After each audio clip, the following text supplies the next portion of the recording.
Bonjour, bonjour les amis. Bonjour la famille. Ouais. Et voici dans mes méditations. Je vais commencer la méditation, mais tellement la concentration est un peu ailleurs là. Je me suis dit, bon, on peut parler pour rester dans le système. Si on ne le fait pas à l'intérieur, on peut le faire à l'extérieur. Voilà quoi. Sinon, je suis très joyeux de vous parler, de partager un peu ma compréhension. Comment est-ce que moi je vois les choses? Au fait, ces derniers temps, on parle de vivre les temps présents sans le passé.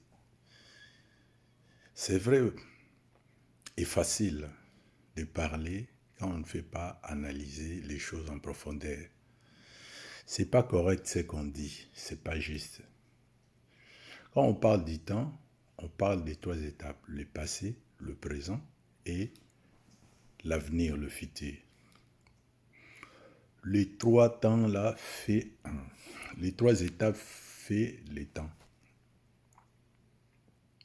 Si tu vis le temps présent sans le passé, tu es déséquilibré.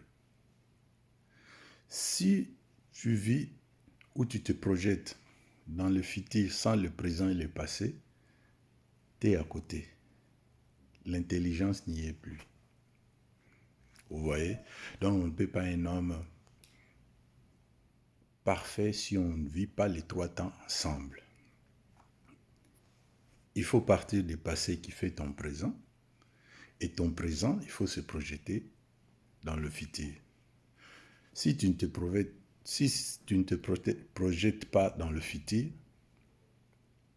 donc tu nies l'imbécilité, tu nies l'intelligence.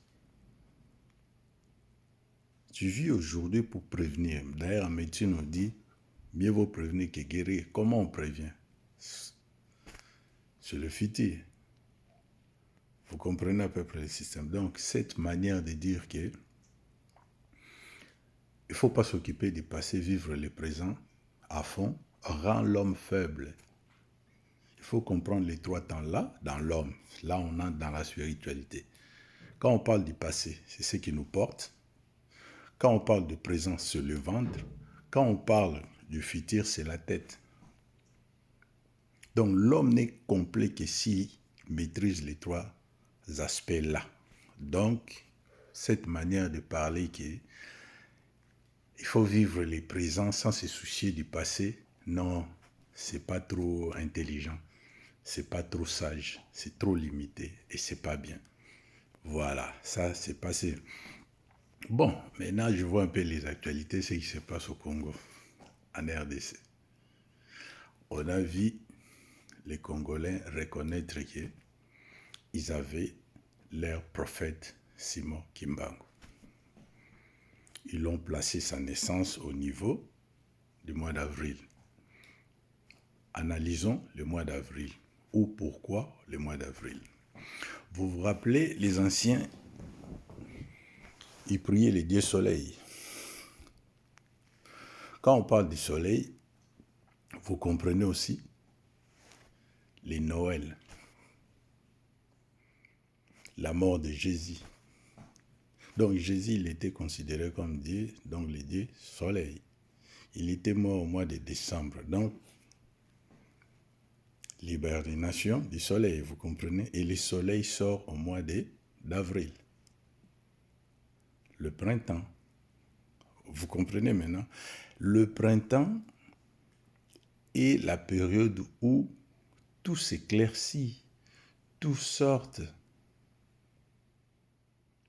Le mois de décembre, le sortie d'hiver, le mois de décembre, c'est le mois où tout s'hiberne.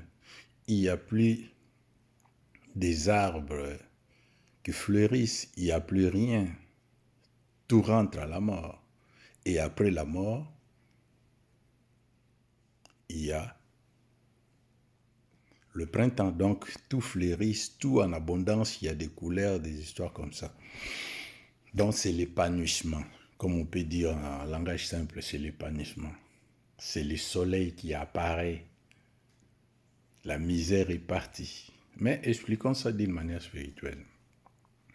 Ils ont dit, maintenant, nous avons notre prophète qui rentre en communion, qui rentre en exercice, donc Kimbangu est reconnu comme Dieu.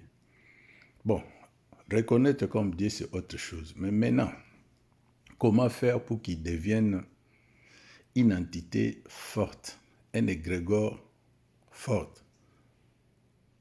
Comment faire pour que Kimbangu, cet égrégore, attire des esprits évolués?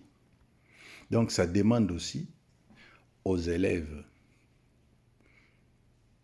de créer une structure de méditation, c'est ce que je peux dire, qui va favoriser cet épanouissement. Bon, maintenant je me pose des questions. Est-ce que les kimbanguistes sont capables de créer cet égrégore-là, de lui fortifier, de lui donner la force? Sans toutefois oublier que nous, les Congolais, on était penchés dans le christianisme. On a tout donné à cet égrégore.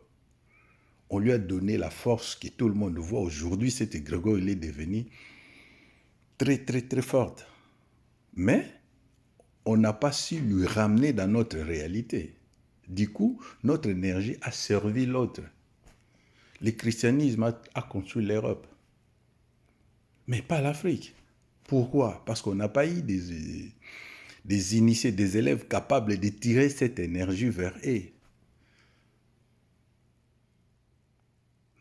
Donc, jusqu'aujourd'hui, si on regarde bien le christianisme, cet égrégore, ces esprits, toute cette famille-là, on leur a donné la force qui ne nous a pas servi.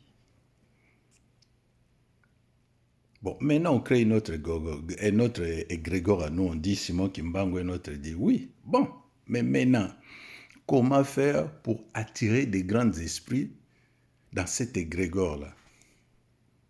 Déjà, on voit les politiciens, ils sont dans des sectes.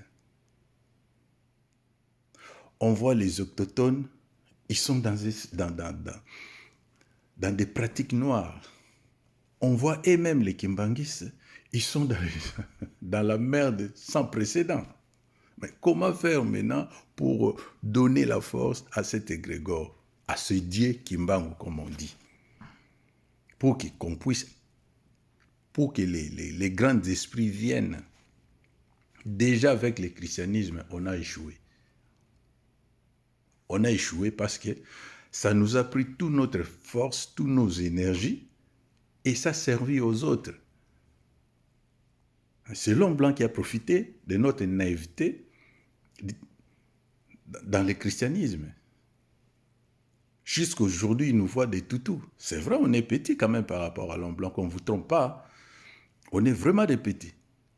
On n'arrive pas à soulever les noms. Quand on voit, on est là avec Félix, il te dit par exemple que toute personne qui ne va pas vers les Juifs, Dieu ne lui concerne. Bon, voilà, vous voyez un peu les mots.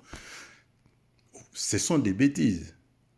On voit déjà comment on a été inculqué par ces méthodes-là. Bon, disons dans le sens qu'il s'est réveillé, il a dit non, on a quand même des grandes âmes chez nous, on peut se concentrer pour créer des égrégores forts, pour appeler des génies, des esprits, pour qu'on puisse s'affirmer.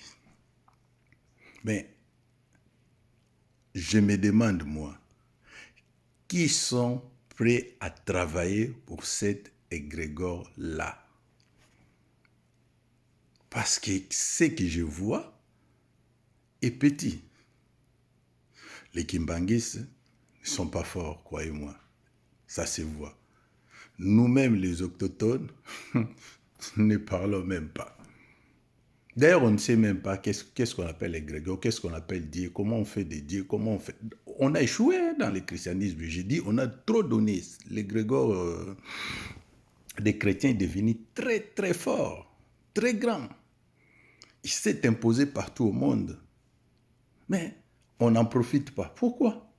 Parce qu'on a été mal éduqués. On dit, bon, on laisse un peu ça. On vient créer notre propre égrégore. Ça passait, oui. Déjà, vous voyez que tout ce qu'Ambongo fait là, il est fait pour que cet égrégore-là ne se construise pas ou ça se construise avec la haine. C'est fait exprès. Tout ce que vous voyez qu'Ambongo fait là, c'est fait exprès pour que vous ne puissiez pas vous installer. On est déjà manipulé par notre propre frère. Ambongo, c'est notre père, hein, c'est notre frère. Donc, imaginez un peu qu'on construise un égrégore avec la haine. C'est déjà mal parti. Mais comment faire maintenant pour que cet égrégore-là soit pire, soit grand? Vous voyez que dans la manière où on raisonne aujourd'hui, on ne peut pas s'en sortir.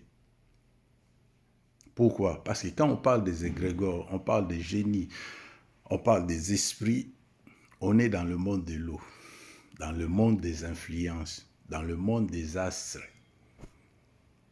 dans le monde des rêves. C'est par la rêve qu'on nous influence. Vous voyez.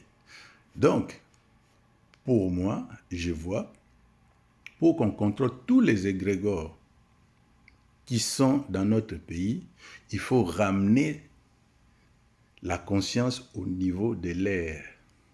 Parce que l'homme n'est humain qui, s'il a l'intelligence et l'amour. Or, quand on parle de l'amour, on parle du cœur. Quand on parle du cœur, on parle de la respiration, on parle de l'air. Vous comprenez? C'est pour cela que vous voyez par exemple les anciens Égyptiens, ils mettaient la croix sous forme d'été. L'homme sans tête. Donc travailler d'abord dans les corps. Pour que notre égrégore là, qu'on vient de créer soit fort, il faut qu'on travaille dans les corps. Il faut qu'on ramène la conscience des gens au niveau du cœur. Donc de l'amour. Quel amour? Il faut que ça soit inconditionnel. Pour que ça soit inconditionnel, il faut qu'on ait des grandes âmes. Mais aujourd'hui, est-ce qu'on a ces grandes âmes-là? Je me pose des questions. Bon, on peut toujours commencer. Les gens, comme on dit, une personne peut sauver le monde, comme une personne peut ramener le monde dans les chaos. On a vu avec Kabila, il a détruit le pays. On voit aujourd'hui avec Félix, il commence à construire. Donc si on l'aide aussi, ça peut être bénéfique. Bon, partons de l'hypothèse qui est Dieu est l'ensemble des possibilités possibles. Ne nous décourageons pas, l'idée est lancée et les gens qui se sentent fortes viennent. Voilà ce que je peux dire. Merci.